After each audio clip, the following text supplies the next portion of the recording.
টি-20কে বিদায় বলেছেন সাকিব আল হাসান।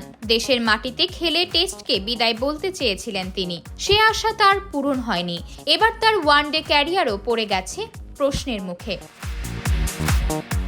সাকিব এর আগে বারবার জানিয়েছেন চ্যাম্পিয়ন্স ট্রফিতে দেশের হয়ে নিজের শেষ ম্যাচ খেলতে চান তিনি। তবে চ্যাম্পিয়ন্স ট্রফির আগে ওয়েস্ট ইন্ডিজের বিপক্ষে একমাত্র ওয়ানডে সিরিজে সাকিবকে দেখা যাবে কিনা তা নিয়েই তৈরি হয়েছে ধোঁয়াশা। বিসিবি সূত্র জানিয়েছে ঘোষিত দলে সাকিবের নাম নেই। বোর্ডের নির্দেশেই নাকি সাকিবকে দলে রাখা হয়নি।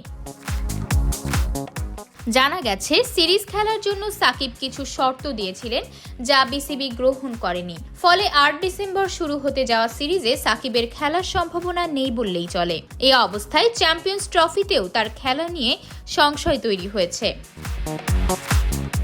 বর্তমানে আবুধাবি টি10 লিগে খেলছেন সাকিব। এরপর আরও কিছু ফ্র্যাঞ্চাইজি লিগে দেখা যেতে পারে তাকে। তবে বিপিএল এ তার খেলা নিয়ে অনিশ্চয়তা রয়েছে।